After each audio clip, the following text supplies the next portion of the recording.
The bullet left the barrel at 2,800 feet per second, cutting through morning mist with deadly precision.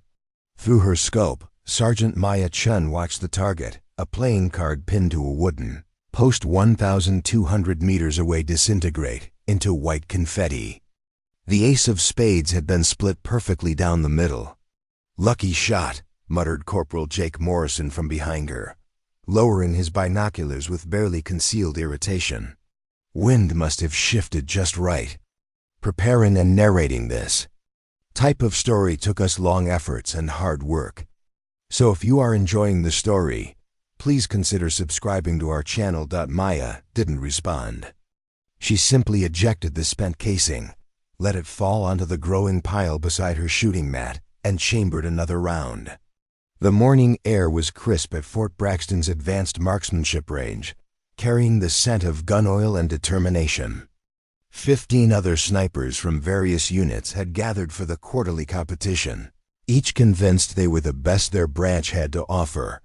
She had already hit 14 consecutive targets at maximum range. One more, and she would break the standing record that had belonged to Master Sergeant Rick "Iceman" Torres for the past 6 years. One more, and maybe, just maybe, the whispers about Chen's luck would finally stop. The 15th target was different. Instead of a simple bullseye or playing card, the range master had placed a silver dollar on edge, held in place by a specialized clamp. At 1,200 meters, it was barely visible even through her high-powered scope. The margin of error was non-existent. A breath, a heartbeat, a microscopic muscle twitch, any of these could send the bullet wide. Maya adjusted her position minutely, feeling the familiar weight of her custom Remington 700 settle into her shoulder. The rifle had been her constant companion for 3 years now, every component hand-selected and precisely tuned. She knew its quirks better than her own personality, how it pulled slightly left in humidity over 60%, how the trigger broke at exactly 3 pounds 4 ounces of pressure, how the barrel harmonics changed after the 8th shot in rapid succession. "Conditions are getting worse," observed Captain Sarah Mitchell, the range officer. Wind flags along the course showed gusts starting to pick up, and clouds were building on the horizon. "You can take a few minutes if you need to wait for a lull." "No, ma'am," Maya replied, her voice steady. "I'm taking the shot now." She closed her eyes for a moment, blocking out everything except her breathing and heartbeat. In her mind, she calculated the variables: windage, elevation, temperature, humidity, even the microscopic effect of the Coriolis force at this distance. Her body had become a precision instrument, every muscle fiber trained for this moment. When she opened her eyes, the world had narrowed to a single point of focus. Through the scope, the silver dollar caught a stray beam of sunlight, winking like a distant star. Her crosshairs settled on the thin edge, and she began her breathing pattern: inhale, exhale, inhale, half exhale, hold. The trigger broke like glass. The silver dollar exploded in a shower of metallic fragments, the clamp holding nothing but air. Through the spotting scope, the fragments glittered as they fell, each piece catching the morning light like falling stars. For a moment, the range fell completely silent, except for the distant crack of Maya's rifle shot echoing off the mountains. "Holy shit," someone whispered. Maya remained motionless behind her rifle, watching the empty clamp through her scope. 15 consecutive hits at maximum range. The old record had been 11. She had just done something that military statisticians had calculated as mathematically improbable, given normal human limitations. Yet here she was, breathing steadily, heart rate barely elevated, already calculating the correction she would need for a 16th shot if one were required. "Outstanding performance, Sergeant Chen." Captain Mitchell's voice carried a mixture of professional admiration and personal bewilderment. "That's a new installation record by a significant margin." The other shooters clustered around the spotting scopes, confirming what they had witnessed. Maya finally sat up from her shooting position, muscles protesting after hours of absolute stillness. She began the methodical process of cleaning her rifle, each motion automatic and precise. "Beginner's luck," Jake Morrison said, though his voice lacked conviction now. "Nobody shoots that consistently without some kind of advantage." Maya's hands never paused in their cleaning routine, but something cold flickered behind her dark eyes. She had heard variations of that accusation for 3 years now, ever since she had first picked up a sniper rifle during advanced infantry training. Too young, too small, too female, too new, there was always a reason why her performance couldn't be real skill. What kind of advantage would that be, Morrison? The question came from Master Sergeant Torres himself, walking over from where he had been observing. At 43, Iceman Torres was a legend in military marksmanship circles. His record had stood for 6 years, because it had been considered unbreakable. Morrison flushed but pressed on. "I don't know, Sergeant. Better equipment, maybe? Wind. Readings we didn't get. Something." He gestured vaguely toward Maya's rifle setup. "Nobody improves that fast." Torres knelt beside Maya's shooting mat, examining her rifle configuration with professional interest. "Custom stock, match-grade barrel, upgraded trigger group." He nodded approvingly. "Good equipment, but nothing any of us couldn't get with the right requisitions. What scope you running, Chun?" "Leupold Mark IV, 4.5 to 14 power," Maya replied, still focused on cleaning. "Same as half the guys here." "Ammunition?" "Federal gold medal match, 175 grain boat tail hollow points. Standard issue for this competition." Torres stood and fixed Morrison with a steady stare. "So let me understand this, Corporal. You think Sergeant Chen somehow cheated? Her weight of 15 consecutive hits at 1,200 meters, using equipment any of us could access, on a range where every shot is observed by multiple spotters and recorded on video."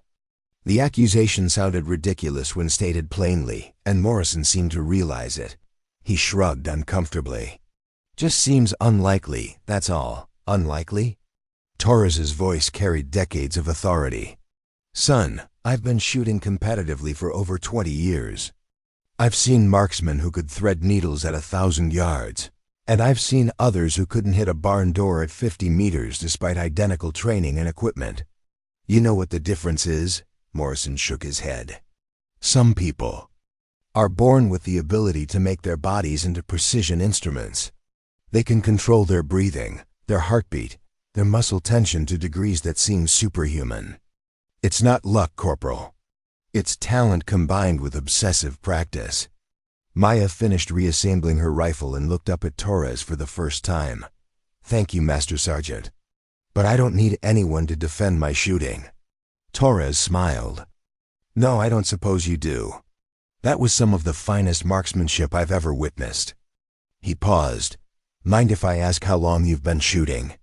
"Seriously? About 4 years total. 3 since I qualified as a designated marksman." 4 years. Torres shook his head. "I've been at this game for 2 decades and never shot that clean." "You have a gift, Sergeant." Maya stood and shouldered her rifle case. "Respectfully, Master Sergeant, it's not a gift. It's mathematics, physics, and practice. Lots of practice."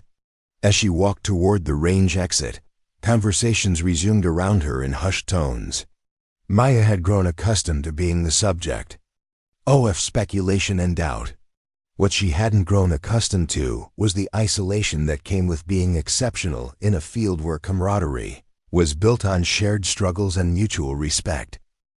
The truth was, Maya's accuracy wasn't luck, but it also wasn't entirely natural talent. She possessed something rarer than either, the ability to see patterns in chaos and make corrections in real time that bordered on precognition. When she looked through a scope, she didn't just see a target. She saw wind patterns, light refraction, the microscopic vibrations in her rifle, even the subtle changes in her own physiology that would affect bullet trajectory. Her commanding officer, Major David Park was waiting by her quarters when she returned to base. Park was a career infantry officer who had taken Maya under his wing when she first showed exceptional marksmanship ability. He was also one of the few people who truly understood the unique challenges facing female soldiers in combat specialties. "Heard. You broke Torres's record," he said without preamble. "Yes, sir. 15 consecutive at maximum range." Park nodded thoughtfully. "That's going to attract attention, Chun. The kind of attention you might not want." Maya set down her rifle case and faced her commanding officer. Major Park had always been direct with her, never sugarcoating the political realities of military service. If he was concerned, she should be too. "What kind of attention, sir?" "The kind where people start asking if we need to run more extensive tests on your abilities. The kind where your service record gets reviewed by people who think consistency like yours is statistically impossible without enhancement." Maya felt her stomach drop. Enhancement performance-enhancing drugs was a career-ending accusation. In the military, even unfounded suspicions could destroy a soldier's reputation and future prospects. "Sir, I've never used anything stronger than aspirin." "I know that, Chen, but your shooting today was extraordinary enough that some people are going to have questions. Questions that could lead to investigations, medical examinations, psychological evaluations." Park's expression was grim. "The kind of scrutiny that could derail your career, even if you're completely clean." Maya had worked too hard and sacrificed too much to let her career be destroyed by jealousy and suspicion. She had joined the army to prove herself, to show that dedication and skill mattered more than prejudice and preconceptions. Now her very excellence had become a liability. "What do you recommend, sir?" "Keep your head down for a while. Don't enter any more competitions. Focus on your regular duties." Park paused. "And maybe consider accepting that transfer to the 75th Ranger Regiment I mentioned last month." The Ranger Regiment. Maya had been offered a transfer to their sniper program 3 times in the past year. Each time she had declined, preferring to stay with her current unit where she had built relationships and proven herself. But staying was becoming more complicated every day. "The Rangers would give me opportunities to actually use my skills?" "Chun, your current unit does vehicle patrols and checkpoint security. The Rangers conduct deep reconnaissance and direct action missions where precision shooting isn't just a competition skill, it's a combat necessity." Park's voice carried a note of urgency. "Your talents are wasted here, and staying might cost you everything you've worked for." That evening, Maya sat in the base library researching the 75th Ranger Regiment selection process and operational history. The Rangers were an elite unit with standards that eliminated 90% of applicants. They also had a reputation for caring more about performance than politics, though Maya wasn't naive enough to think she wouldn't face skepticism there as well. Her research was interrupted by Specialist Lisa Rodriguez, one of the few other women in her current unit. Rodriguez worked in communications but had become something of a friend over the past year, partly because they were both outsiders in different ways. "Heard about your shooting today," Rodriguez said, settling into a nearby chair. 15 straight hits at 1,200 meters. "That's insane." "It's just marksmanship," Maya replied, though she appreciated Rodriguez's matter-of-fact tone. "No accusations of luck or cheating, just acknowledgement of skill." "Bullshit. That's art." Rodriguez leaned forward. "My brother's a police sniper in Los Angeles. Says their best guys might hit 10 out of 15 at that range on a perfect day. You did 15 out of 15 in variable conditions." Maya closed her laptop and looked at Rodriguez. "And now people think I'm either enhanced or lucky, neither of which helps my career. Or they think you're the best marksman they've ever seen, and they're intimidated." Rodriguez shrugged. "Look, Chun, I've watched you practice. I've seen you break down and rebuild that rifle 100 times. I've seen you spend your off-duty time studying ballistics tables and weather patterns. Anyone who thinks you're shooting his luck hasn't been paying attention. Rodriguez was right, but being right didn't solve Maya's problem. Excellence without explanation made people uncomfortable. They wanted to believe that extraordinary performance came from extraordinary advantages, better equipment, performance drugs, insider information, anything that would explain why one person could so dramatically outperform their peers. Rodriguez, can I ask you something? Sure. Why did you join the army? Rodriguez considered the question seriously. My family's been military for 3 generations. My dad was a Marine, my grandfather was Navy. When I graduated high school, enlisting felt natural. She paused. What about you? Maya had told this story so many times it felt rehearsed, but she had never told the complete truth.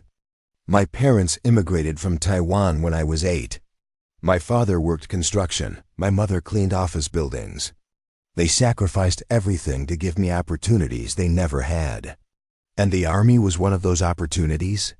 The army was the only way I could afford college and prove that their sacrifices mattered.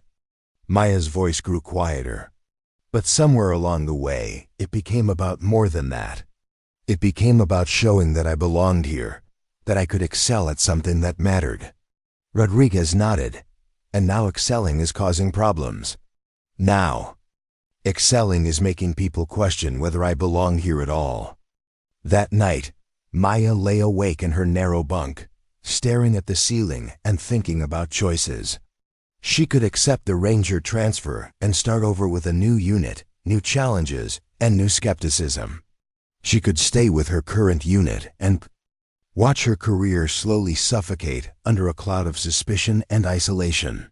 Or she could find some third option that nobody had considered yet. At 0300 hours, she got up and walked to the window overlooking the base motor pool. In the distance, she could see lights from the advanced marksmanship range where she had made history earlier that day.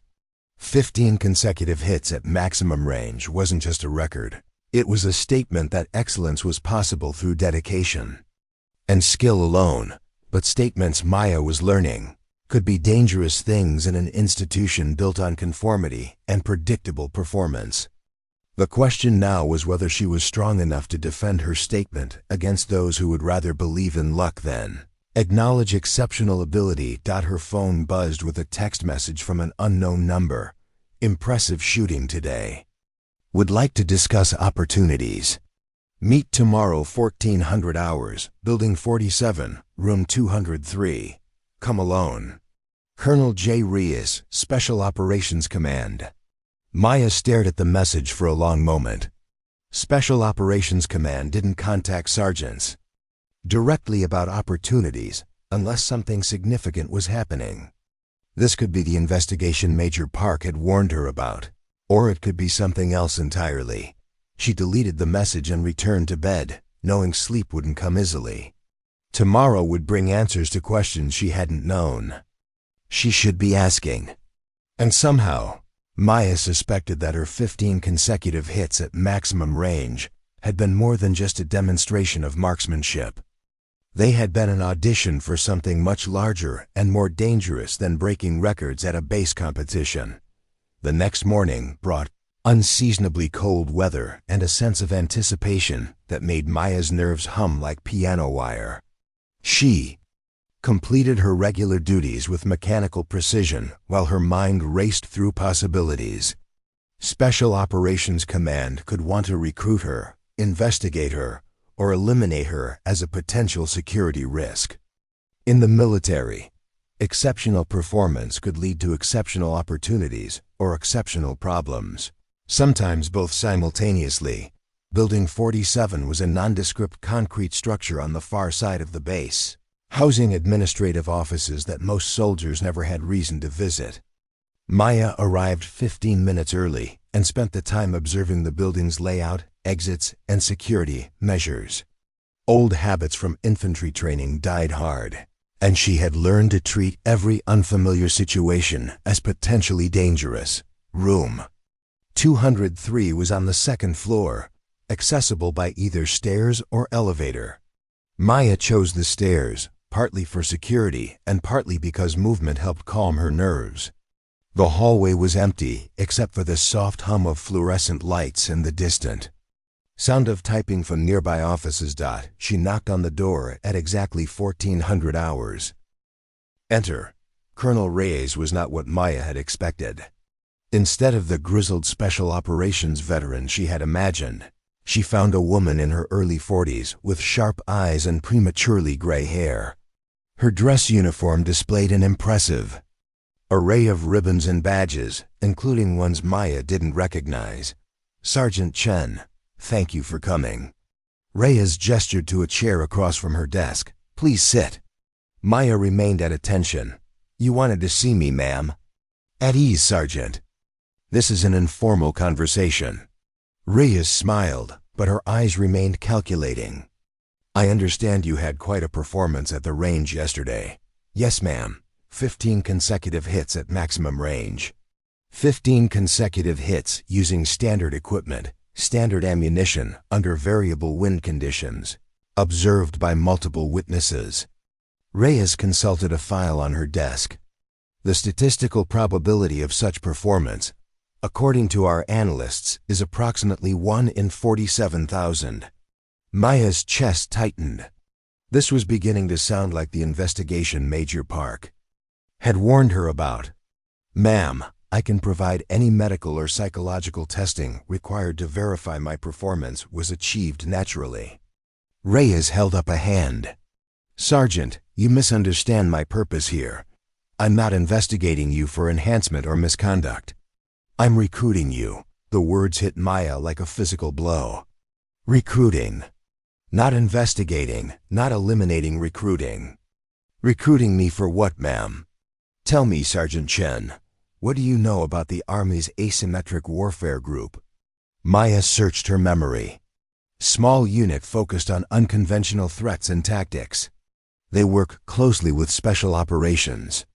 Command on threat assessment and capability development. Close enough. Reyes leaned back in her chair. The AWG has been tasked with developing new approaches to precision engagement in complex environments. Urban warfare, counterterrorism, hostage rescue situations where a single accurate shot can mean the difference between mission success and catastrophic failure. Maya waited.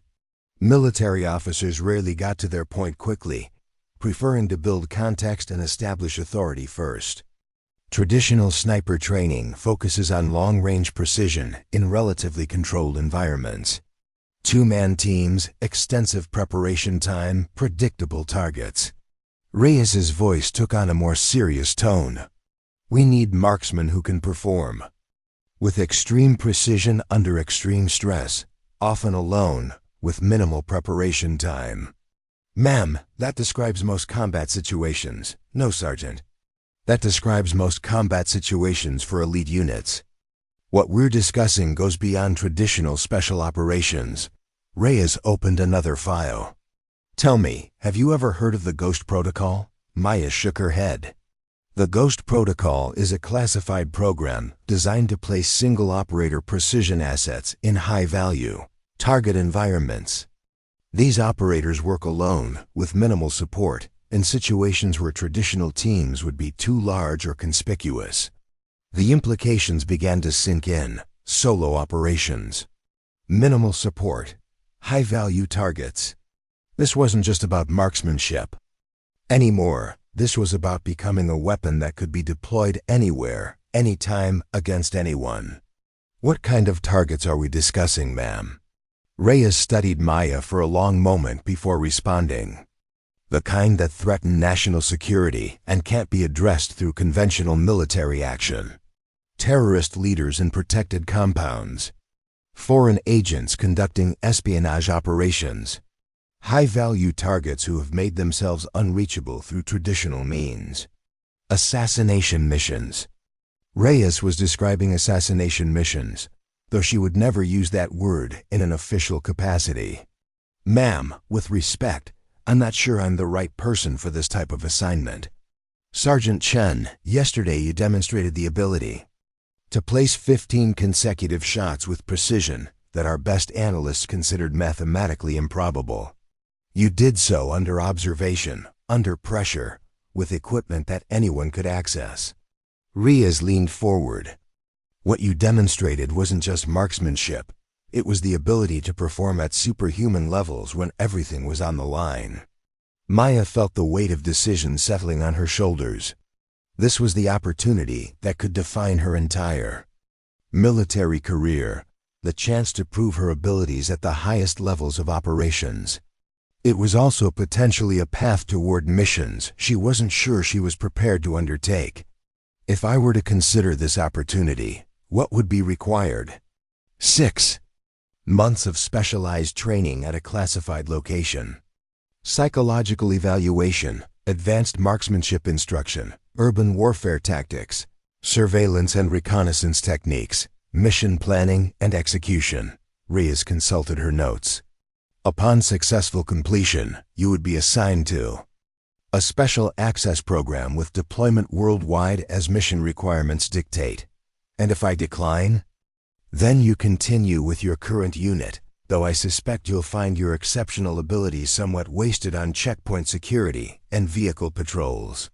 Reyes's tone remained neutral, but her meaning was clear. This was likely Maya's only chance to use her skills at their full potential. Maya thought about the whispers and accusations that had followed her performance yesterday. The suggestion that her accuracy was luck, enhancement, or somehow artificial. Here was an opportunity to put her abilities to use at the highest levels, to prove once and for all that exceptional performance could come from dedication and skill alone. When would training begin? 2 weeks. That gives you time to complete transition procedures with your current unit and prepare for an extended deployment. Reyes stood and extended her hand. Welcome to the Ghost Protocol, Sergeant Chen. As Maya shook hands with Colonel Reyes, she realized her life had just changed in ways she couldn't fully comprehend. The 15 consecutive hits at maximum range hadn't just been a demonstration of marksmanship. They had been her audition for the most elite and dangerous assignment the military could offer. 2 weeks later, Maya found herself on a military transport aircraft flying toward a destination that hadn't been disclosed to her. Her orders simply read, "Report to Training Facility Echo for specialized instruction." Everything she owned fit into 2 duffel bags, and everyone she knew thought she had been transferred to a routine assignment with the Rangers. The lies were already beginning, and Maya suspected they would only grow more complex from here. Training Facility Echo existed on no official maps and appeared in no military directories. Located in the high desert of Nevada, it consisted of a collection of buildings that could have been mistaken for a remote research station or mining operation.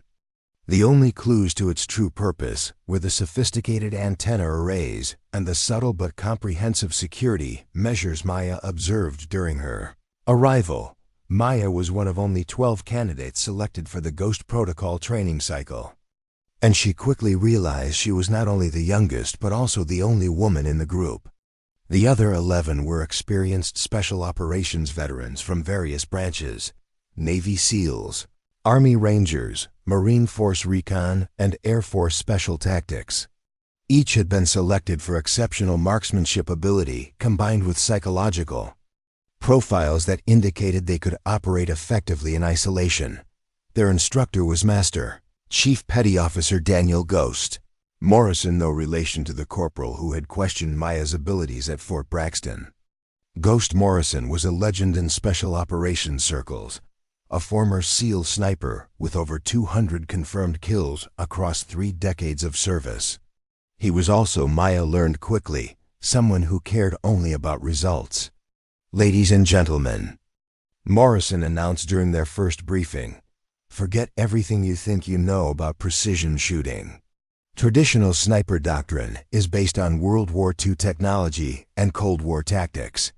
What we're going to teach you is how to deliver precision effects in 21st century threat environments." The training facility's capabilities became apparent during their first day of instruction. Instead of static ranges with paper targets, They faced sophisticated urban warfare simulators that could replicate any environment on Earth. Holographic. Targets moved through three-dimensional cityscapes while computer-controlled wind machines generated realistic atmospheric conditions. The scenarios changed constantly, requiring adaptive thinking and split-second decision-making. Maya excelled immediately, but she also discovered that exceptional marksmanship was only the beginning of Ghost Protocol requirements. Urban warfare demanded skills she had never developed, reading human behavior at distance, distinguishing combatants from civilians in complex scenarios, engaging multiple targets in rapid succession while maintaining precision. Her first major challenge came during a hostage rescue simulation. The scenario involved a terrorist cell holding hostages in a multi-story building, while negotiators attempted to resolve the situation peacefully. Maya's mission was to provide precision fire support if negotiations failed, requiring her to maintain position and readiness for hours while remaining undetected. She had been in position for 3 hours when the scenario suddenly activated. Through her scope, she could see holographic figures moving through windows on multiple floors. Some were hostages, some were terrorists, and some were negotiators who had entered the building. Her job was to identify and eliminate only the terrorists. Without harming any innocent parties, the first target appeared in a third-floor window, a figure holding what appeared to be an assault rifle. Maya's crosshairs settled on the target's center mass, her finger taking up slack on the trigger. But something felt wrong. The figure's posture was too relaxed, the weapon positioned incorrectly for someone preparing to fire. She shifted her aim and waited. Seconds later, a second figure appeared behind the first, this one clearly hostile, weapon raised and aimed at someone outside Maya's field of view.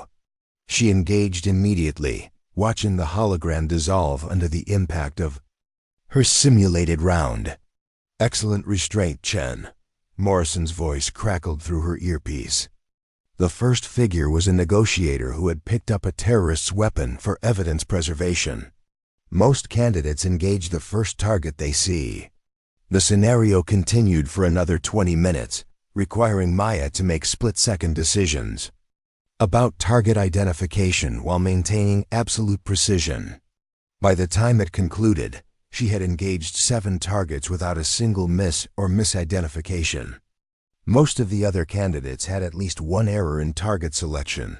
Some had missed shots under pressure, and 2 had been eliminated entirely for failing to maintain proper concealment. "Not bad for your first urban scenario," Morrison said, as they debriefed.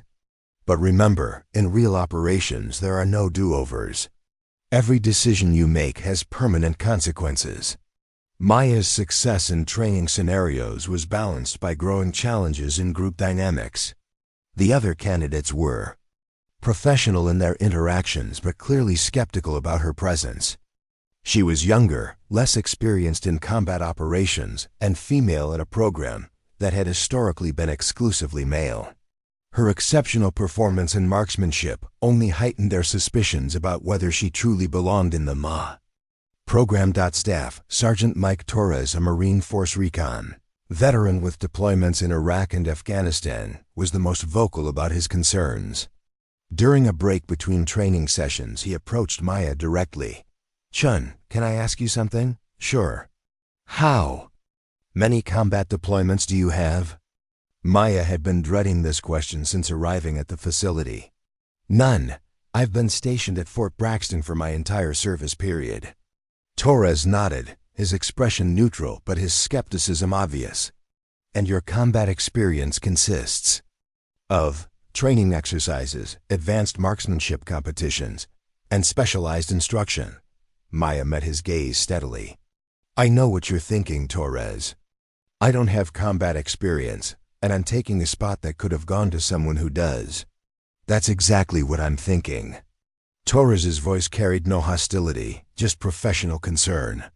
"This program puts operators in situations where combat experience isn't just helpful, it's essential for survival. You might be the best marksman any of us have ever seen, But marksmanship is only part of what keeps you alive in hostile territory. Maya understood Torres's position, but she also knew she couldn't change her lack of combat experience overnight. What she could do was prove that her other skills were sufficient to compensate for that gap. "You're right that I don't have combat experience," she said.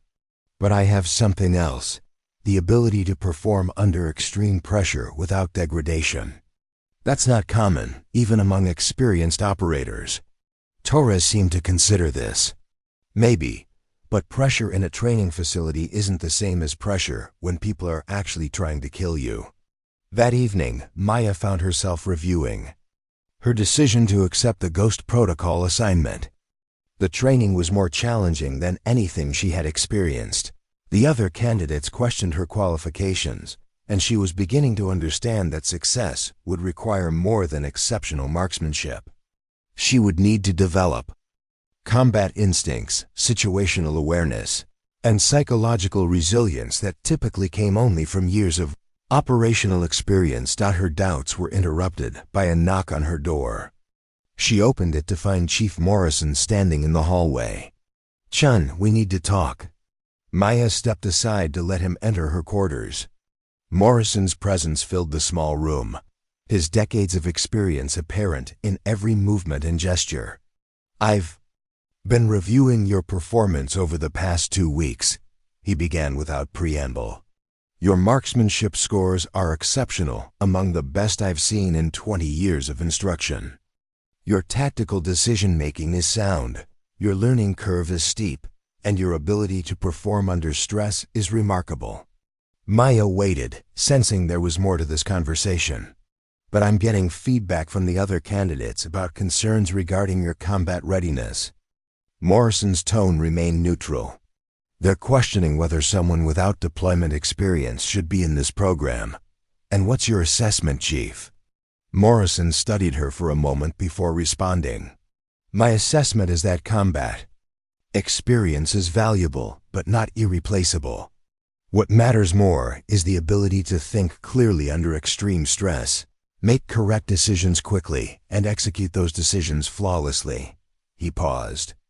"You've demonstrated all of those qualities in training scenarios that simulate combat conditions." Maya felt some of the tension leave her shoulders. Having Morrison's support would be crucial for completing the program successfully. "However," Morrison continued, "perception matters in special operations.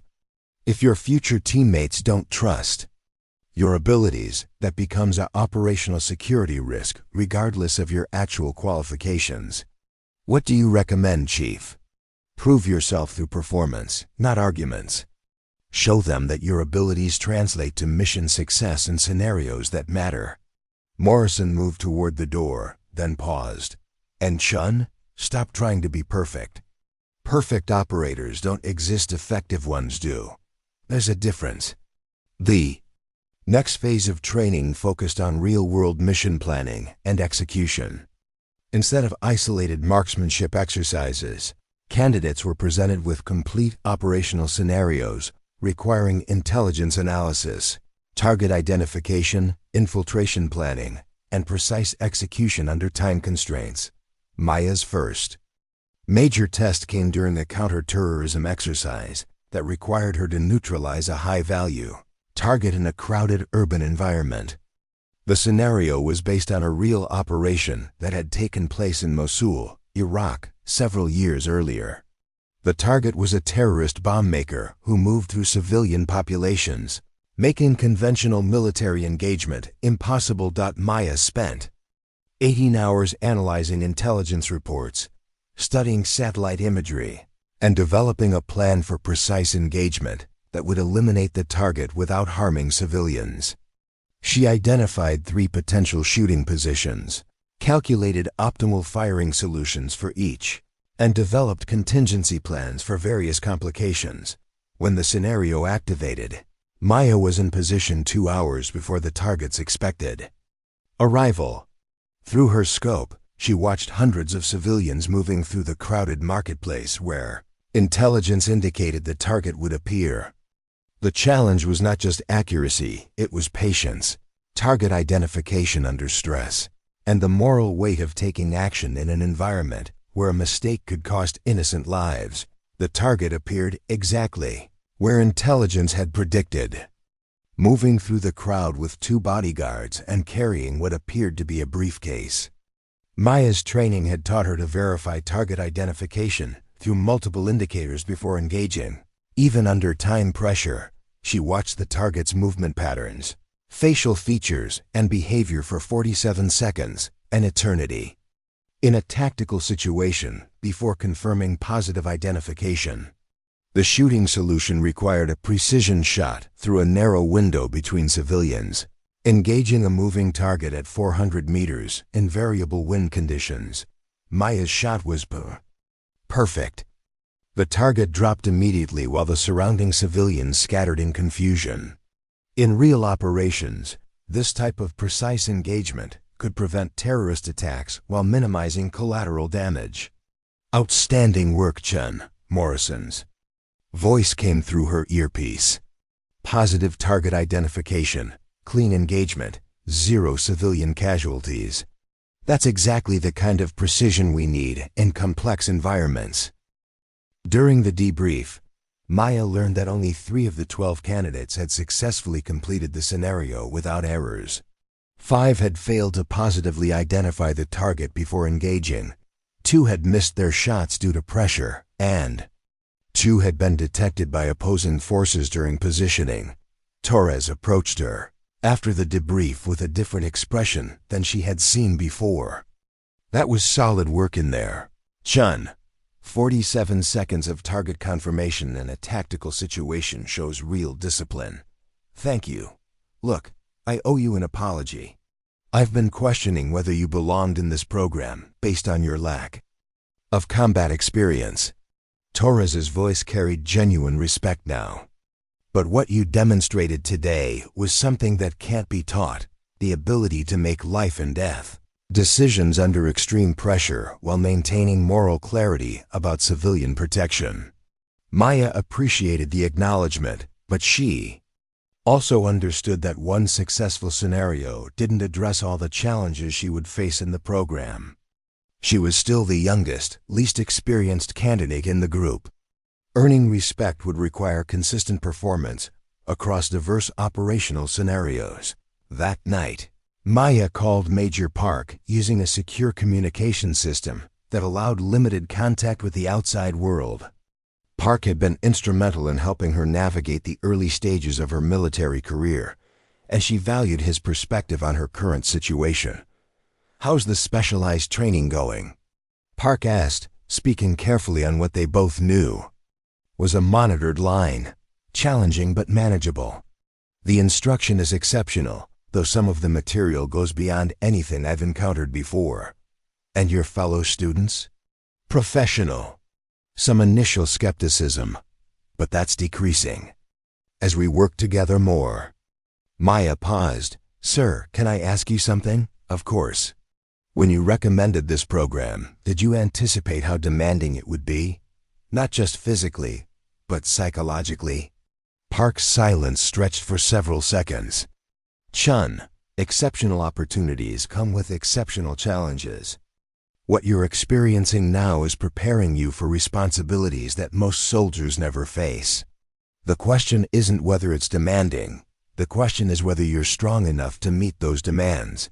"I think I am, sir. But I'm also starting to understand that this goes far beyond anything I imagined when I first picked up a rifle. That's wisdom, not weakness. The best operators understand the weight of their capabilities." Park's voice carried a note of caution. "Just remember that you always have choices, Chun. Excellence doesn't obligate you to accept every mission. That comes your way."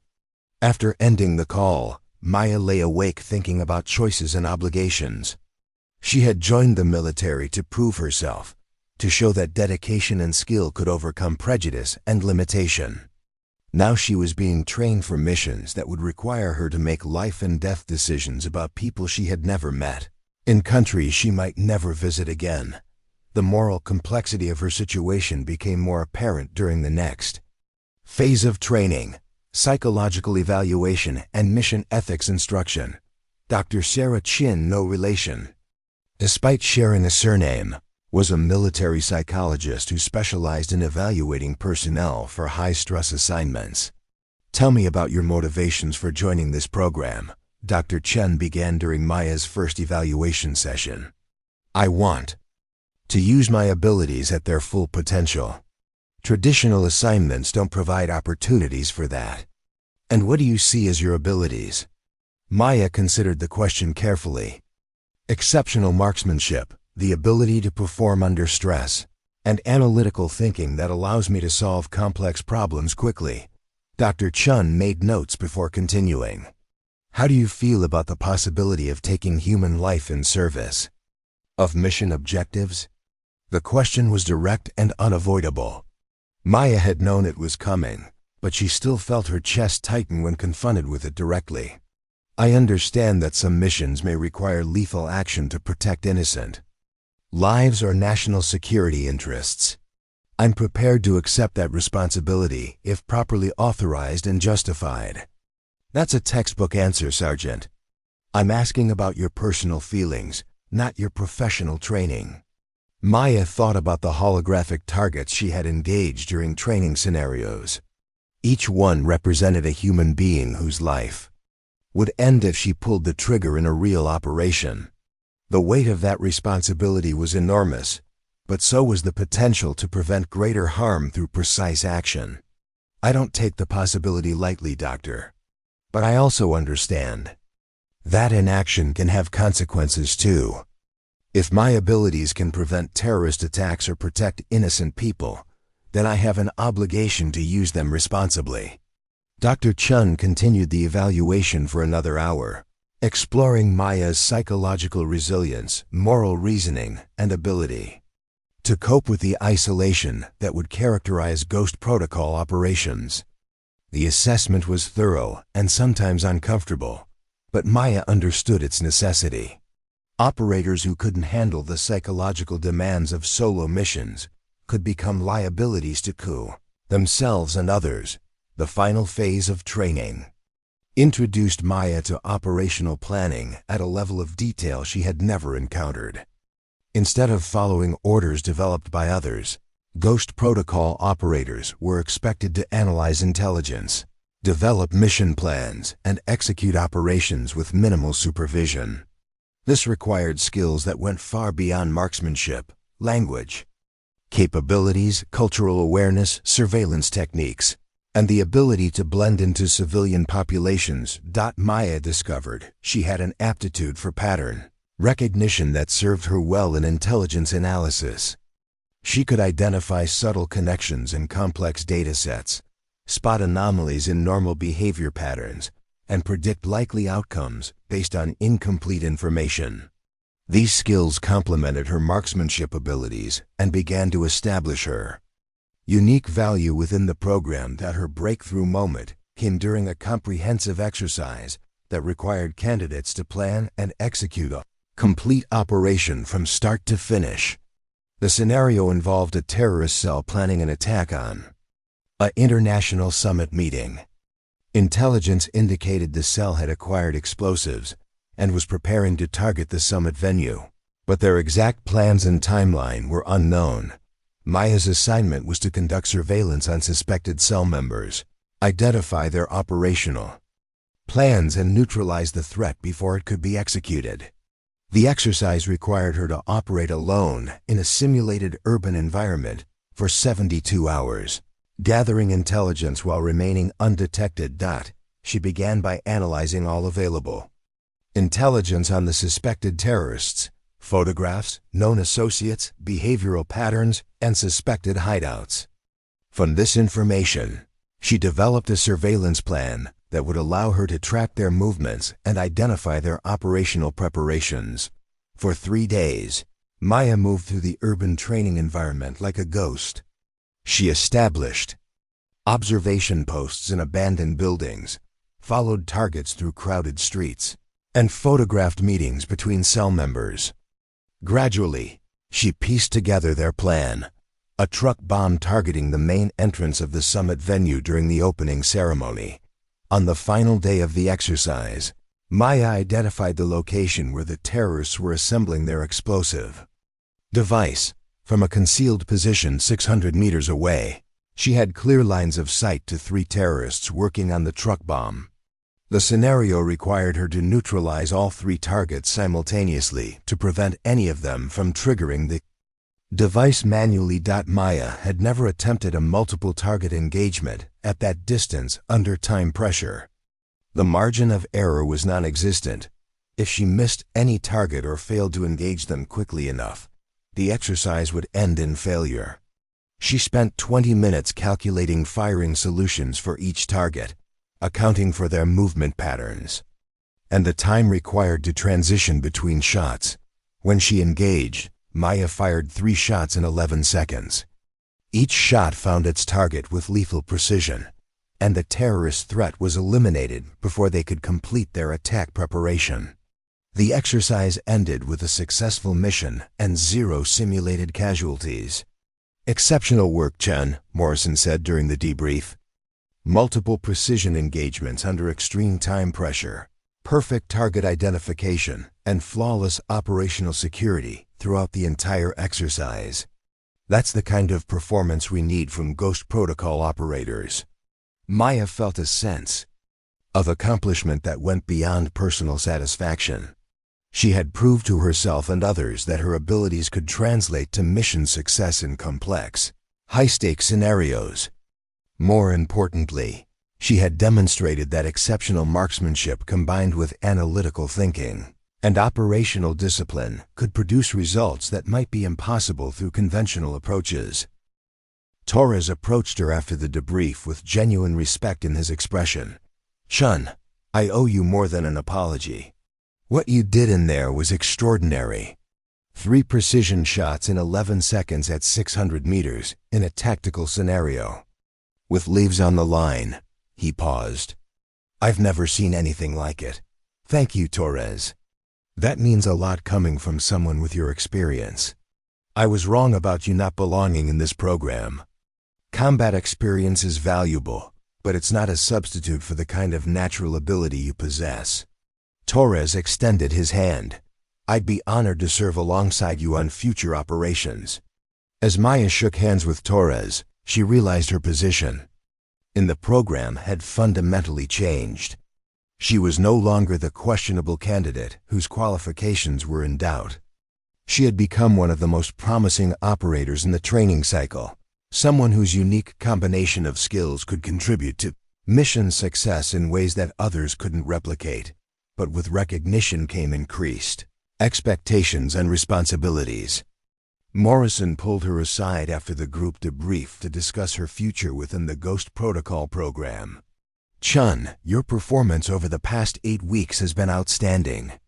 You've exceeded every benchmark we've established and demonstrated. Capabilities that go beyond what we typically see from experienced operators." Maya waited, sensing that Morrison had more to say. "Because of your exceptional performance, you're being considered for advanced assignment to a classified operation that's currently in development. It would mean cutting your training cycle short and deploying operationally ahead of schedule." "What kind of operation, Chief?" Morrison's expression grew serious. "The kind that requires capabilities exactly like yours. Precision engagement in a complex environment where conventional approaches have failed." He paused. "I can't provide more details unless you express interest in the assignment." Maya thought about her conversation with Major Park about choices and obligations. She had entered the Ghost Protocol program to prove her abilities and use her skills at their highest level. Now she was being offered the opportunity to do exactly that, but earlier than anticipated and in circumstances she couldn't fully evaluate. "What would be required if I accepted this assignment?" 2 more weeks of specialized preparation focused on the specific operational environment, followed by immediate deployment to a classified location. Mission duration is estimated at 4 to 6 weeks, but could extend depending on developments. "And if I decline?" "You complete the standard training cycle, graduate with your class, and enter the normal assignment rotation for Ghost Protocol operators. Morrison met her gaze steadily. Chun, this isn't a test of loyalty or commitment. It's an opportunity for someone with your specific capabilities. But it's also significantly more dangerous than typical first assignments. Maya realized this was the moment that would define not just her military career, but her entire future. She could play it safe, complete her training, and ease into operational assignments gradually.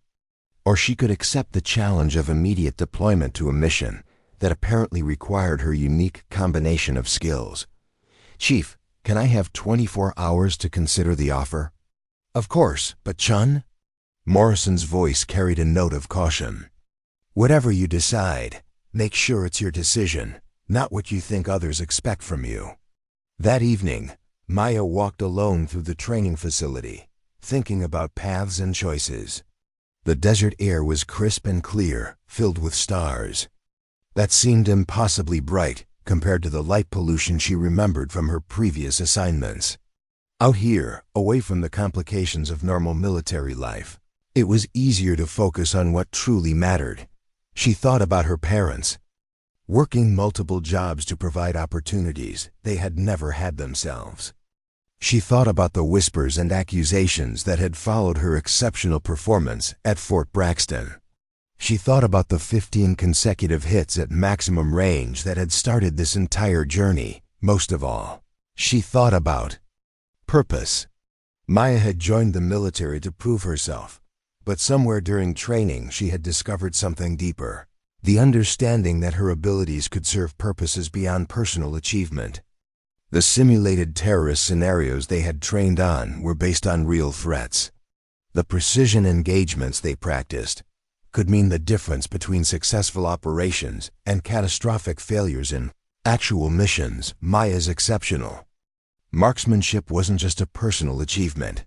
It was a capability that could protect lives and serve national security in ways that few people could replicate.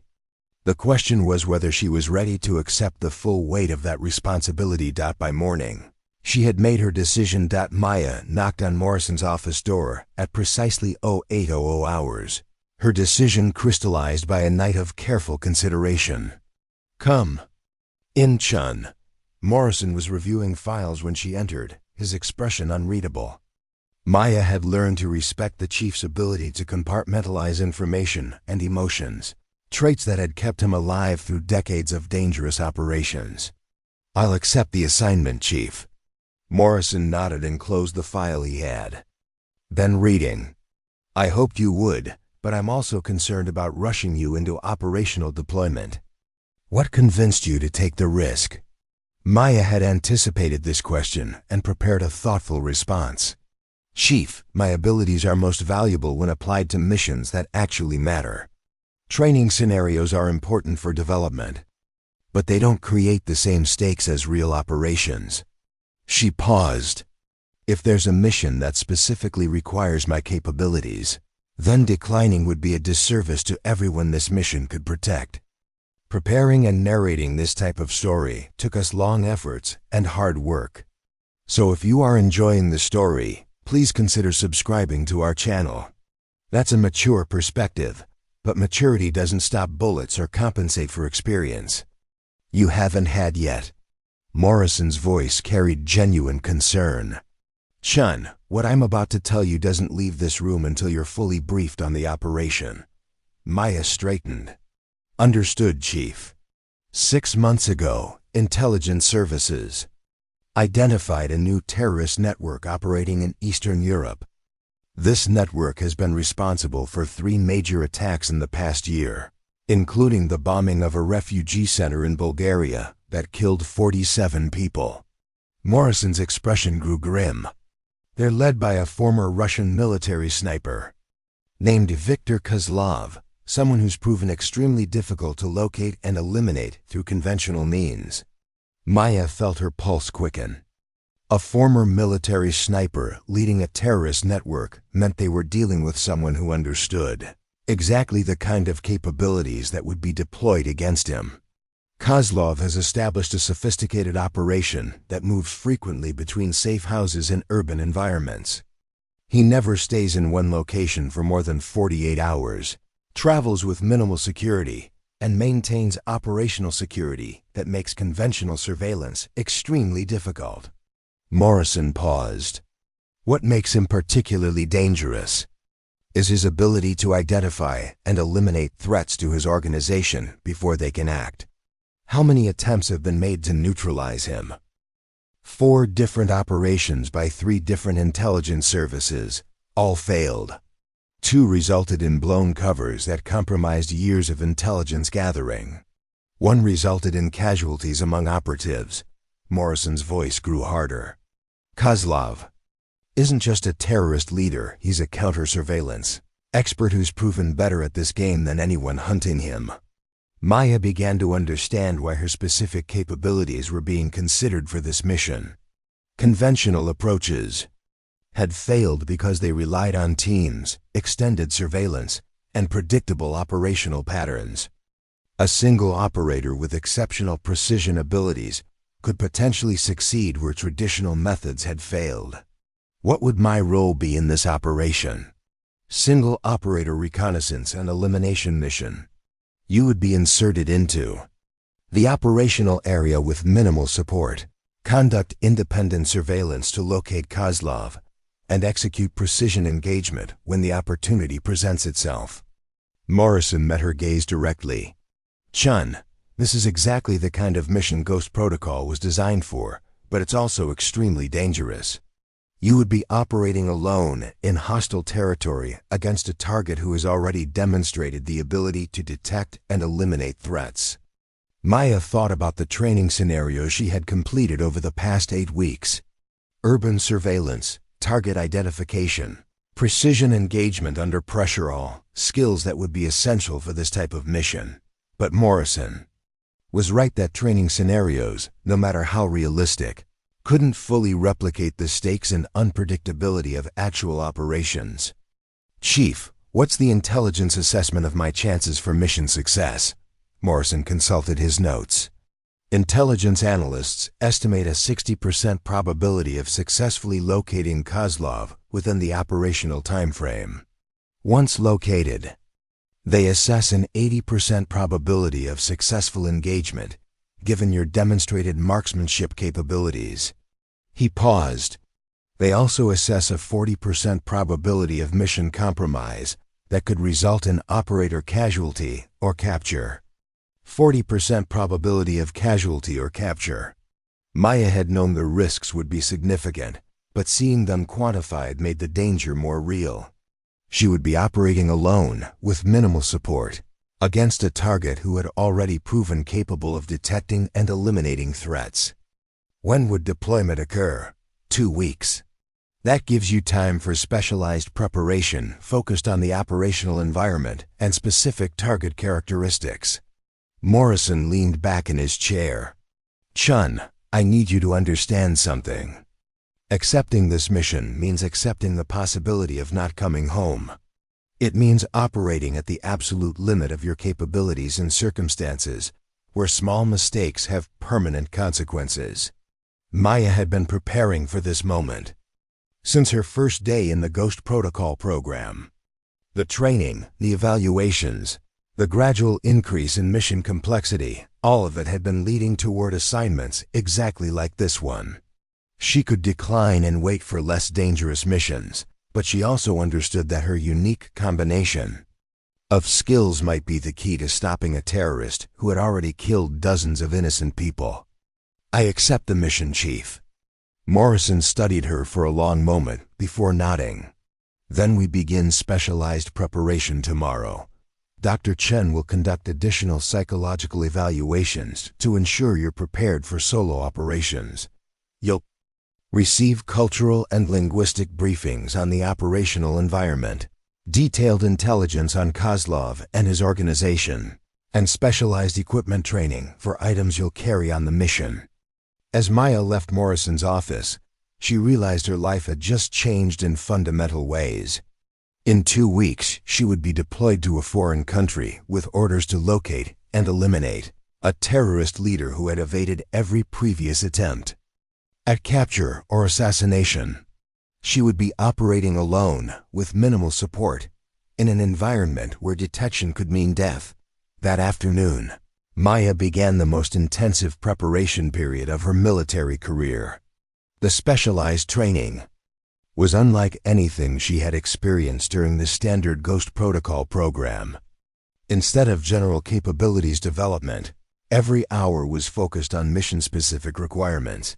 Her first briefing session was with Dr. Chen, who needed to evaluate Maya's psychological readiness for solo operations in hostile territory. Sergeant Chen, solo operations present unique psychological challenges that don't exist in team environments, Dr. Chen began. You'll be making life and death decisions without consultation, maintaining operational security without support, and managing stress without the benefit of shared responsibility. Maya had anticipated this evaluation and had spent considerable time thinking about her own psychological resilience. Doctor, I understand the challenges, but I also believe I'm well suited for independent operations. I perform best when I can control all variables and make decisions based on my own assessment of situations. That's encouraging, but solo operations also present the risk of psychological isolation that can affect judgment over time. How do you typically handle extended periods alone? Maya considered the question carefully. I find solitude focusing rather than isolating. When I'm alone, I can concentrate completely on mission requirements without distraction or second-guessing. Dr. Chen made notes before continuing. What concerns me more is your lack of operational experience. Training scenarios provide excellent preparation, but they don't replicate the psychological pressure of knowing that real lives hang in the balance of your decisions. Doctor, with respect, every training scenario we've completed has been designed to simulate exactly those pressures. I understand the difference between training and reality, but I also believe my performance under simulated stress indicates I can handle actual operational pressure. The psychological evaluation continued for 3 hours, exploring Maya's decision-making processes, stress responses, and ability to maintain moral clarity under extreme pressure. Dr. Chen's questions were designed to identify potential weaknesses that could compromise mission success or operator safety. Maya's next briefing was with intelligence analysts who had been tracking Kozlov and his network for over a year. The detail available about the target was both impressive and concerning. Impressive because it demonstrated the resources dedicated to this mission. Concerning because it showed how difficult Kozlov had been to pin down. Kozlov is 43 years old, former Russian military sniper with confirmed kills in Chechnya and Georgia. Began the lead analyst, a civilian contractor with extensive experience in counter-terrorism operations. After leaving military service, he worked as a private security consultant before transitioning to terrorist activities approximately 2 years ago. Maya studied the photographs and psychological profiles spread across the briefing table. Kozlov appeared to be a physically unremarkable man of average height and build, the kind of person who could blend into any crowd. But his eyes held an intelligence and intensity that suggested someone accustomed to violence and comfortable with moral ambiguity. What makes him particularly dangerous is his combination of technical skill and operational sophistication. He plans attacks with military precision, maintains strict operational security, and has demonstrated the ability to adapt quickly when situations change. The analyst pulled up a map showing Kozlov's known movement patterns. He operates primarily in urban environments, changing locations frequently and never establishing predictable routines. Maya examined the map, noting the seemingly random pattern of Kozlov's appearances across 3 different countries. Is there any pattern to his movements that could be used for prediction? That's been the challenge for previous operations. Traditional pattern analysis has failed because Kozlov appears to deliberately avoid establishing routines. The analyst highlighted several locations on the map. However, our psychological profiling suggests he has certain operational preferences. That might be exploitable. What kind of preferences?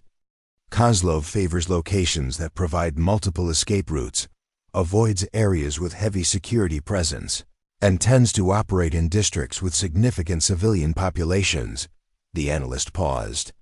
He also has a pattern of conducting surveillance on potential targets for extended periods before striking, which creates windows of opportunity for counter-surveillance. Maya spent the rest of the afternoon studying every piece of available intelligence on Kozlov, his psychological profile, operational methods, known associates, and previous attacks. The more she learned, the more she understood why conventional approaches had failed. Kozlov operated like a professional intelligence officer, using tradecraft techniques that made him extremely difficult to track or predict.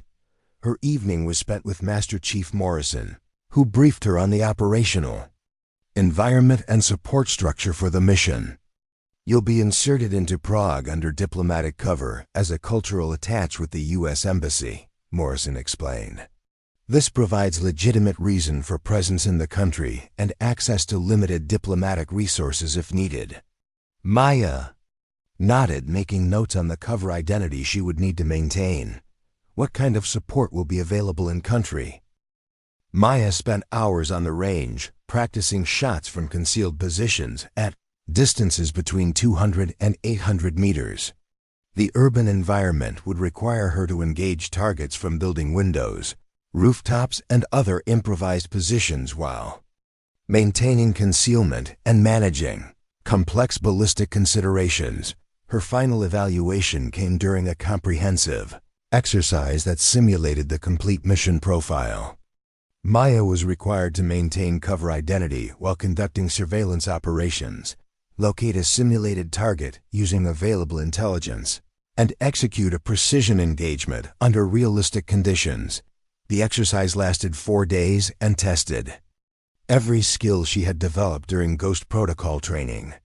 Maya successfully maintained her cover identity while gathering intelligence, identified the target's location through patient surveillance, and executed a perfect engagement from a concealed position 450 meters away.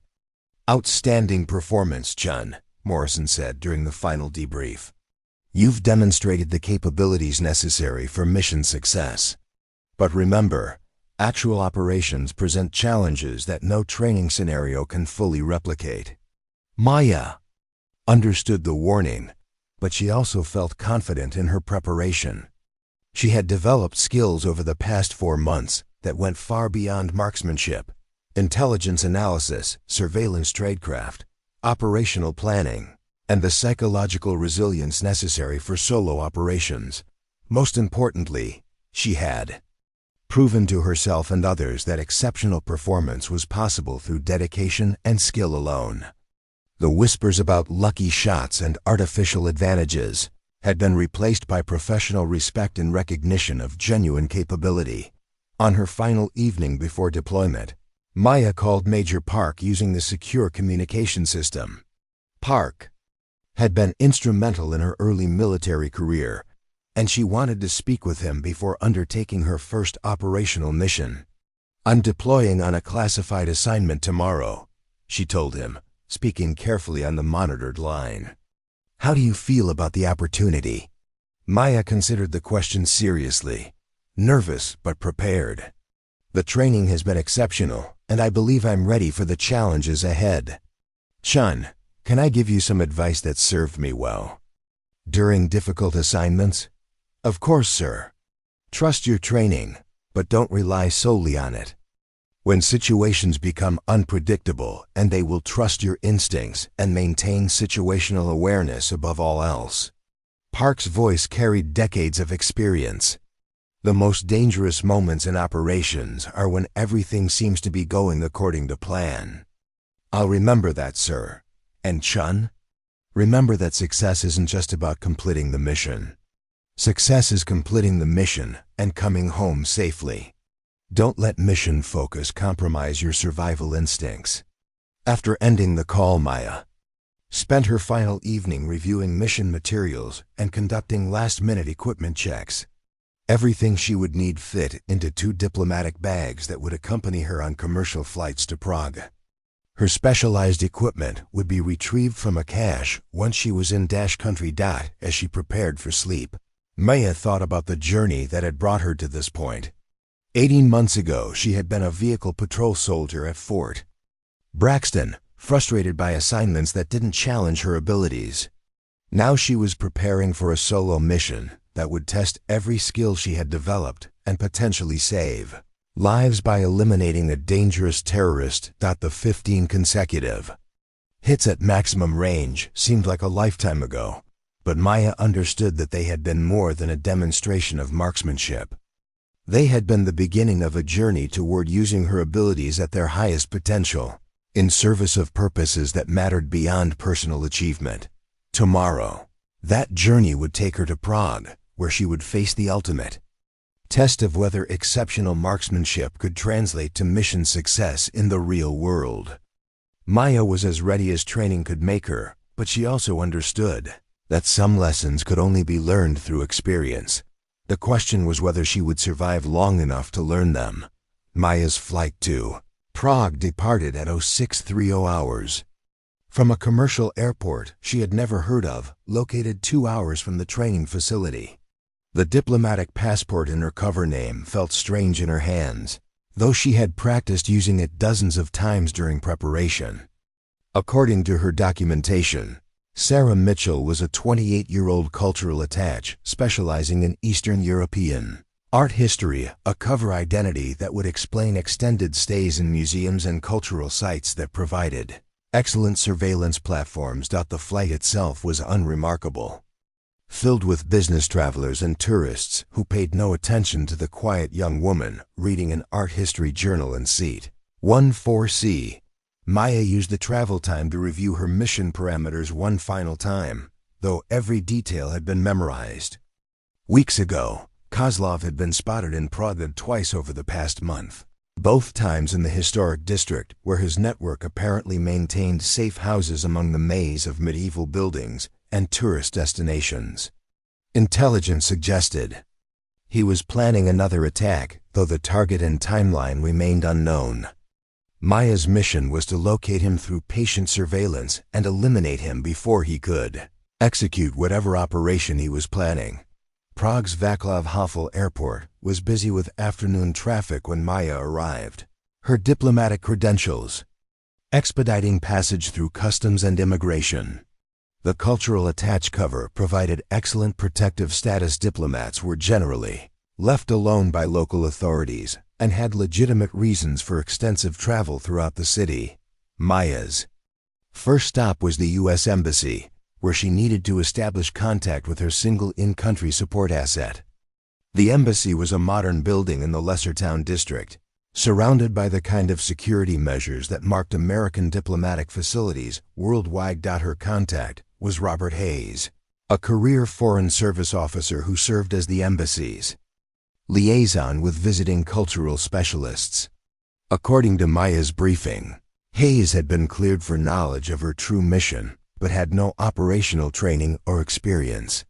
He would provide basic logistical support and serve as her emergency contact, nothing more. "Ms. Mitchell, welcome to Prague," Hayes said when they met in his office. He was a soft-spoken man in his 50s with the careful demeanor of someone accustomed to handling sensitive information. "I trust your flight was comfortable?" "Yes, thank you. I'm looking forward to beginning my research on Byzantine influences in Czech medieval art." The coded phrase confirmed her identity and mission status to Hayes. His response would indicate whether any changes had occurred since her departure. "I'm sure you'll find our local museums very accommodating. The National Gallery has been particularly helpful with visiting researchers." Hayes's response confirmed that mission parameters remained unchanged. "I've prepared a briefing package on local cultural resources that might be useful for your work." The briefing package contained maps of Prague, cultural site information, and most importantly, details on retrieving her cached equipment. Maya's precision rifle and specialized gear were hidden in a storage facility in the Vinarati district, accessible using credentials Hayes provided. "How long do you expect your research to take?" Hayes asked. "That depends on what I discover. Potentially several weeks, though it could be longer if the material proves particularly rich." Maya's response indicated her understanding that mission. Duration was indefinite, dependent on locating and eliminating the target. After establishing contact with Hayes, Maya checked into her hotel in the Old Town district. The Hotel Golden Well was a boutique establishment that catered to diplomats and business travelers, providing comfortable accommodations without attracting attention.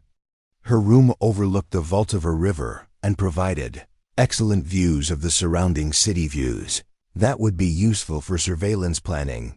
Maya spent her first evening in Prague, conducting a walking reconnaissance of the historic district, where Kozlov had been spotted previously. The area was a maze of narrow streets, medieval buildings, and tourist attractions that provided both excellent concealment opportunities and significant operational challenges. Prague's Old Town was perfect for someone like Kozlov who needed to blend into civilian populations while maintaining mobility and security. The district's layout provided multiple escape routes, numerous safe house possibilities, and constant crowds that would make surveillance extremely difficult. Maya began to understand why previous operations had failed to locate him here. Her reconnaissance also revealed the challenges she would face in conducting precision engagements in this environment. The medieval buildings provided few elevated positions with clear lines of sight, and the narrow streets meant that engagement distances would be much shorter than her training had emphasized. This would be urban warfare at its most complex and dangerous. Maya's second day began with retrieving her cached equipment from the storage facility in Vinarati. The cache contained her custom rifle, ammunition, surveillance equipment, and specialized gear for urban operations. Everything fit into cases that could pass for photographic equipment, perfect cover for someone supposedly documenting art and architecture. With her equipment secured, Maya began systematic surveillance of locations where intelligence indicated Kozlov might appear. Her cover as a cultural researcher provided excellent justification for spending hours photographing buildings and sitting in cafes while ostensibly studying architectural details. The surveillance routine was tedious but necessary. Maya positioned herself at different locations throughout the historic district, using telephoto lenses to observe foot traffic while appearing to photograph buildings. She memorized faces, noted patterns in pedestrian movement, and gradually built a comprehensive understanding of the area's normal rhythms. On her third day, Maya spotted someone who matched Kozlov's physical description. The man was walking through Wenceslas Square with the careful awareness of someone conducting counter-surveillance. He was approximately the right height and build, moved with the controlled precision of military training, and displayed the kind of situational awareness that suggested professional experience.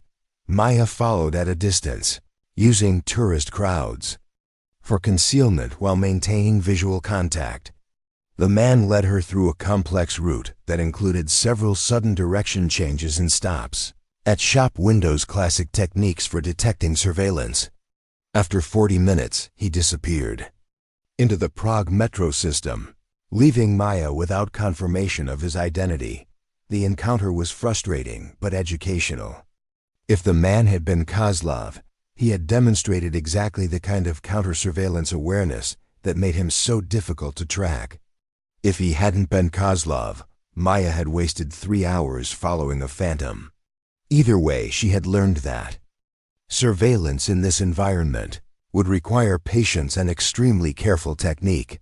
Maya's fourth day brought her first real breakthrough. While positioned in a cafe overlooking the astronomical clock in Old Town Square, she observed a meeting between two men that lasted exactly 7 minutes. One of the men matched intelligence descriptions of Dmitry Volkov, a known associate of Kozlov's network. The other was someone Maya hadn't seen before, but his behavior suggested professional training and security awareness. Through her telephoto lens, Maya photographed both men and observed their interaction patterns. The meeting appeared to be an intelligence exchange brief, professional, with both parties maintaining excellent situational awareness throughout. When they separated, each departed in different directions, using routes that would make following either one extremely difficult. Maya chose to follow Volkov, reasoning that he was more likely to lead her to Kozlov eventually. She maintained surveillance for 2 hours as Volkov moved through the city, using a route that included multiple public transportation changes, shopping centers, and crowded tourist areas. Finally, he entered an apartment building in the lesser town district and did not reappear. Maya positioned herself in a location with visual oversight of the building and waited. Surveillance required patience above all else, and she had learned to remain motionless for hours while maintaining alertness for any sign of her target. The building appeared to be residential apartments with some ground-floor commercial space, exactly the kind of location that would provide good cover for safe house operations. After 6 hours of observation, Maya saw Volkov exit the building and begin another counter-surveillance route through the city. This time she did not follow, instead maintaining watch on the building to see who else might appear. Her patience was rewarded when a third man emerged from the building 40 minutes later. Through her telephoto lens, Maya studied the new figure carefully. He was approximately 6 feet tall, lean build, dark hair, and moved with the controlled precision she had learned to associate with professional operators. Most importantly, his facial features matched several of the photographs from her intelligence briefing. Viktor Kozlov had finally appeared. Maya watched Kozlov conduct his own counter-surveillance routine, which was even more sophisticated than Volkov's had been. He used reflective surfaces to check for followers, made sudden direction changes, and at one point doubled back along his own route to observe anyone who might be following.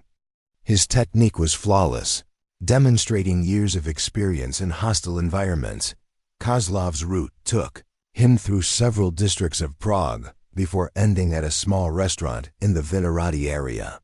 Maya positioned herself across the street, where she could observe the restaurant entrance while appearing to photograph a nearby church. Through her lens, she watched Kozlov enter the restaurant and take a seat at a window table where he could observe the street. For the next 90 minutes, Maya maintained surveillance while Kozlov appeared to be conducting his own observation activities. He was clearly watching for something or someone, though Maya couldn't determine his specific focus.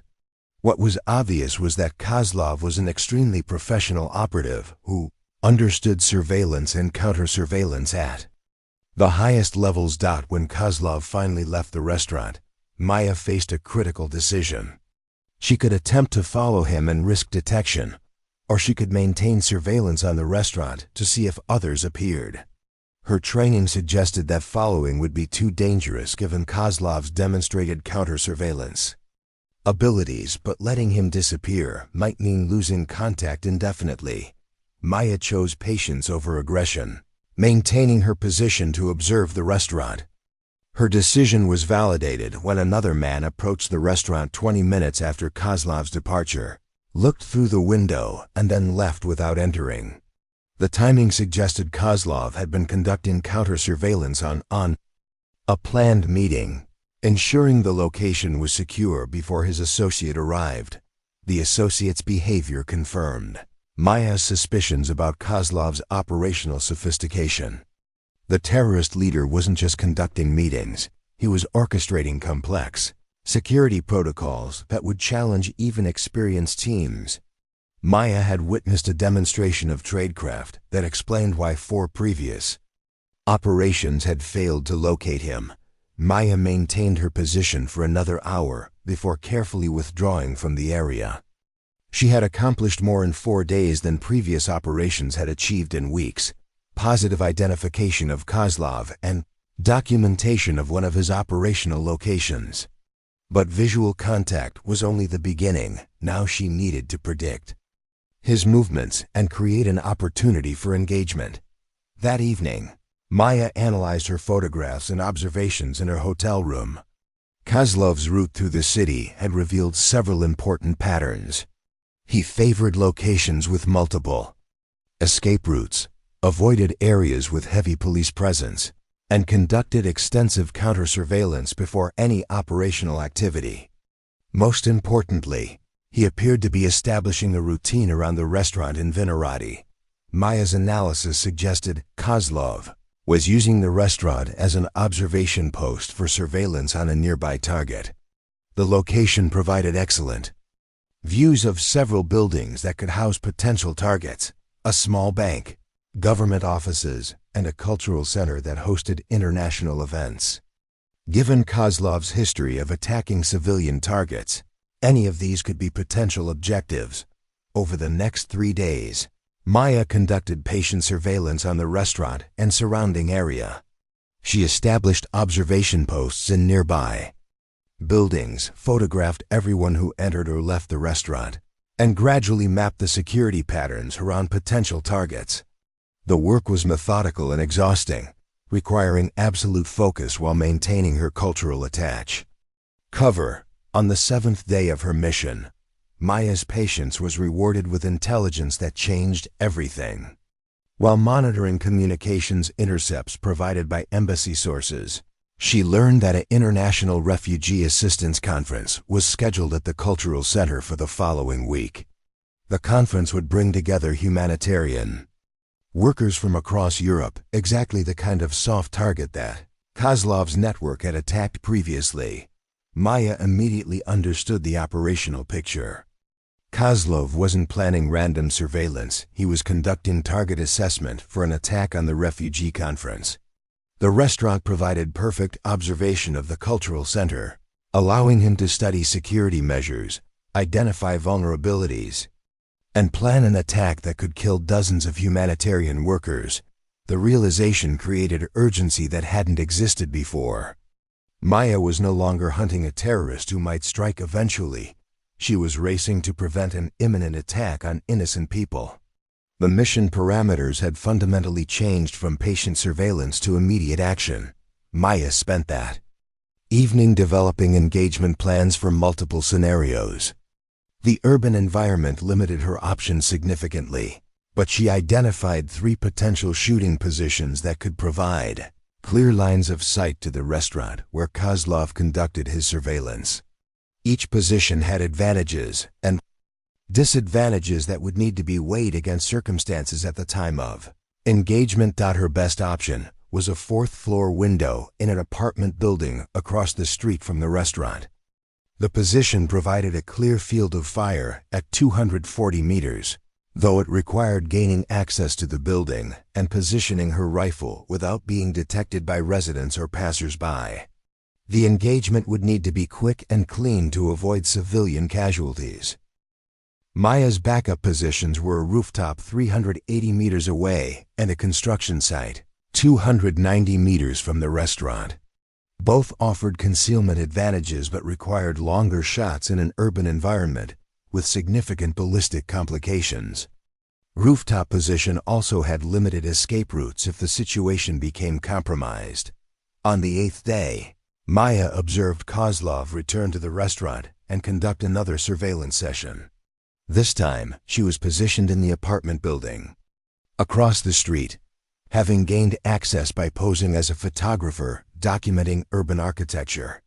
Through her scope, she could see Kozlov clearly as he observed the cultural center and made notes about security patterns. Maya had a perfect shot. Kozlov was clearly visible, the range was well within her capabilities, and the angle would minimize risk to civilians. Her finger rested on the trigger as she watched the man responsible for dozens of deaths sitting calmly in the restaurant window. But something held her back. Morrison's training had emphasized the importance of positive target identification and mission authorization before engaging. Maya was certain of Kozlov's identity, but she was operating on assumptions about his attack plans rather than confirmed intelligence. Taking the shot now would eliminate the terrorist threat, but it might also prevent gathering intelligence about other network members, or planned attacks. Maya made the hardest decision of her military career. She held fire and continued. Surveillance taught her. Restraint was vindicated 2 hours later when Kozlov was joined by 2 other men Maya hadn't seen before. The meeting lasted 30 minutes and appeared to involve detailed planning discussions with maps and photographs. Through her telephoto lens, Maya documented the entire meeting, photographing faces and attempting to read lips to gather intelligence about their plans. When the meeting concluded, all 3 men departed separately using different routes. Maya chose to follow one of the new arrivals, reasoning that he might lead her to additional network members or reveal more about their operational plans. The decision meant losing contact with Kozlov temporarily, but it could provide intelligence.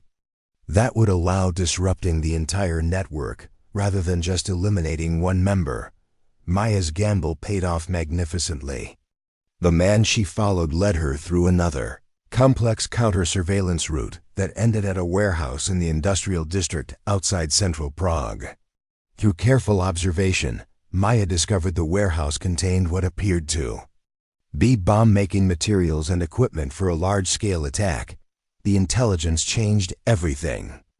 Kozlov's network wasn't just planning an attack on the refugee conference.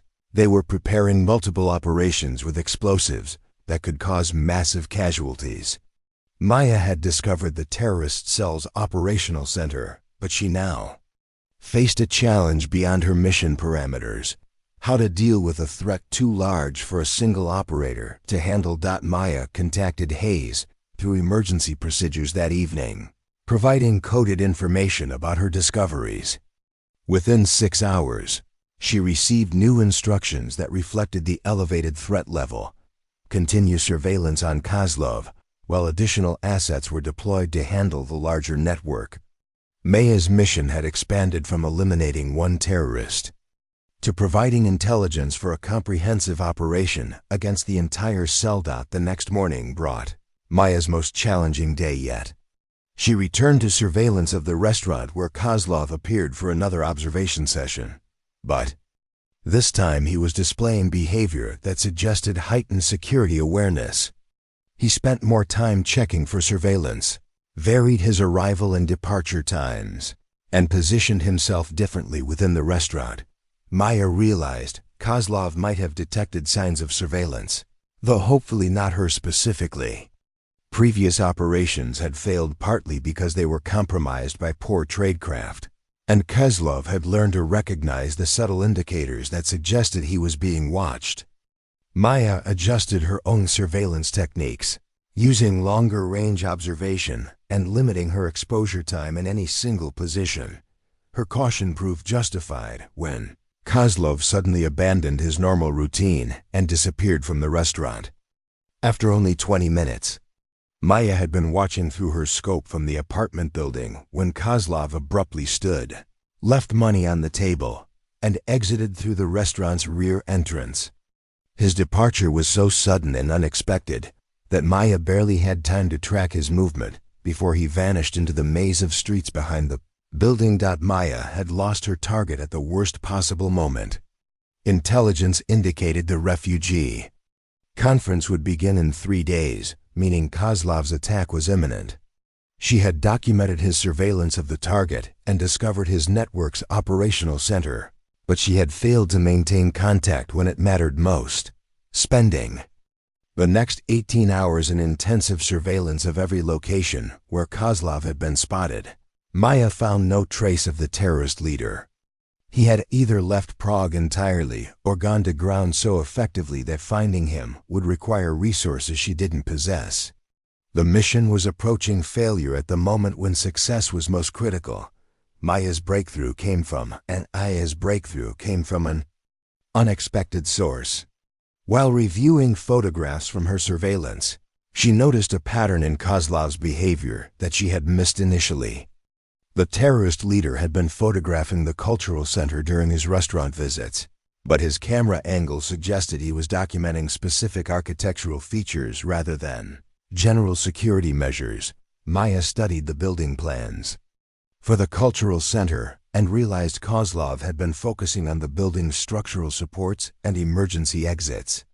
His attack wasn't planned as an external bombing or assault. He was planning to place explosives inside the building to cause maximum casualties during the conference.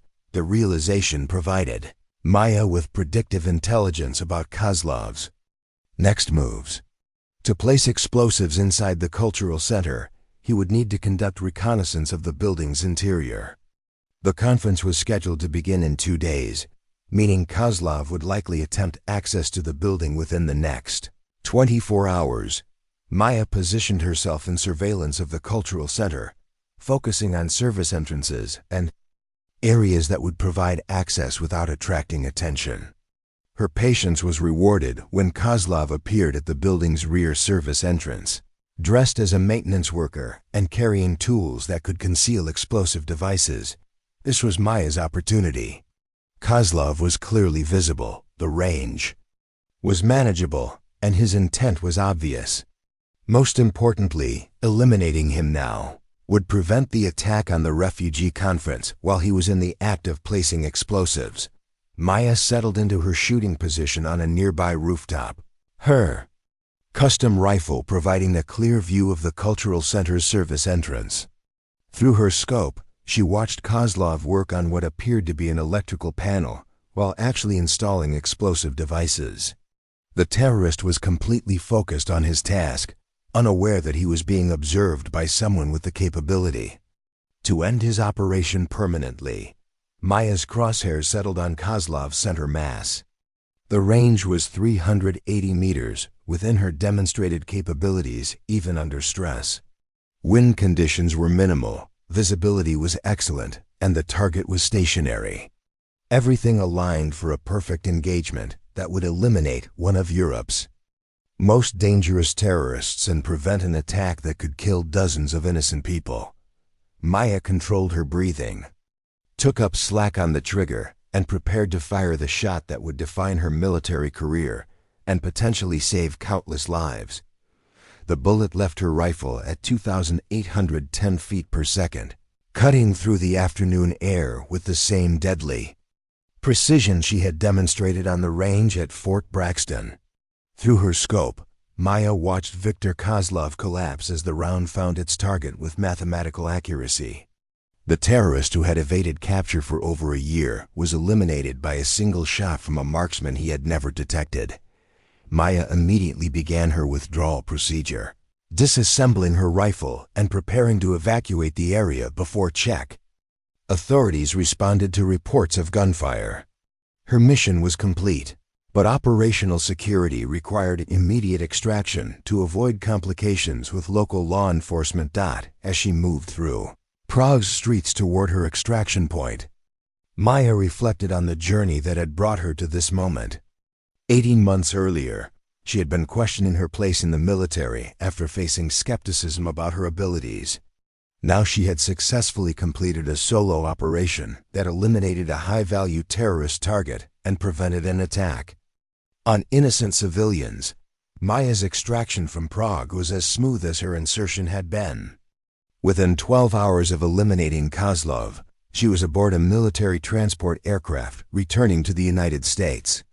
The mission had been classified successful, with additional operations planned to disrupt the remaining network members based on intelligence she had gathered. 6 weeks later, Maya stood once again on the advanced marksmanship range at Fort Braxton, but this time as an instructor rather than a competitor. Her success with the Ghost Protocol had led to assignment as a training specialist responsible for developing the next generation of precision marksmen for special operations. The range was filled with familiar sounds, rifles firing, spent casings hitting the ground, and instructors calling out corrections and encouragement. But for Maya, the sounds carried different meaning now. She understood that marksmanship was more than technical skill. It was the foundation for capabilities that could serve purposes beyond personal achievement. Outstanding shot, Sergeant, Maya called to a student who had just hit a difficult target at 800 meters. But remember, accuracy under controlled conditions is just the beginning. Real precision requires performing under stress when everything matters. As Maya watched her students practice the fundamentals of marksmanship, she thought about the path that had led her from competitive shooting to operational success. The 15 consecutive hits at maximum range had been more than a demonstration of skill. They had been the beginning of a journey toward understanding that exceptional abilities carried exceptional responsibilities. The Ghost Protocol had taught Maya that precision shooting could serve purposes that mattered beyond competitions and training exercises. Her abilities could protect innocent lives, eliminate threats to national security, and contribute to missions that made the world safer. The weight of that responsibility was enormous, but so was the satisfaction of using her skills at their highest potential.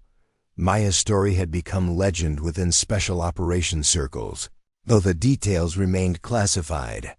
She was known as the marksman who had achieved the impossible, 15 consecutive hits at maximum range that led to successful completion of a solo mission against one of Europe's most dangerous terrorists. Her success had proven that exceptional performance could come from dedication and skill alone, without enhancement or artificial advantages. But for Maya, the most important lesson had been about purpose. She had joined the military to prove herself, but she had discovered something greater, the understanding that individual excellence could serve collective good. Her abilities were not just personal achievements. They were capabilities that could contribute to missions that mattered. As the training day concluded and students cleaned their rifles, Maya thought about the future. The Ghost Protocol continued to recruit and train operators for missions that required capabilities beyond conventional military approaches. There would always be threats that demanded precision engagement in complex environments, and there would always be a need for marksmen who could perform at the highest levels under the most demanding circumstances. Maya had found her place in that world, not just as an operator, but as someone who could help others develop the skills necessary for success. Her journey from questioned competitor to respected instructor represented more than personal growth. It demonstrated that excellence, properly applied, could serve purposes worthy of the sacrifices required to achieve it. The longest shot Maya had ever taken wasn't the silver dollar at 1,200 meters that had started her journey, or even the precision engagement that had eliminated Kozlov.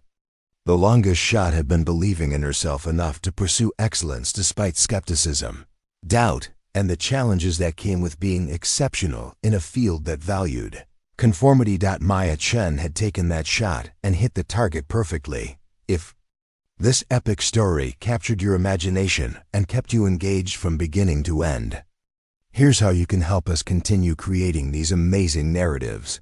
Smash that like button. It helps our content reach other story lovers who crave detailed, novel-length adventures. Share this video with friends, family, or anyone who appreciates masterful storytelling and strong characters. Subscribe and hit the notification bell. Never miss our latest releases, and be among the first to experience our next epic tale. Comment below. Tell us what you thought of Maya's journey, which moments gave you chills, and what kind of stories you'd love to see next. Your support means everything to us. Every like, share, and subscription helps us invest more time and resources into researching, writing, and producing these cinematic quality stories. We're already working on our next adventure, and with your help, we can continue pushing the boundaries of what's possible in storytelling content. What did you think of The Longest Shot? Did Maya's transformation from questioned competitor to elite operative inspire you? Let us know in the comments. We read every single one and love connecting with our story community. Thanks for joining us on this incredible journey. Until next time, keep aiming for excellence in everything you do. Don't forget to explore our other epic stories in the playlist below. And remember, the best stories are the ones we experience together. Subscribe now for more incredible adventures.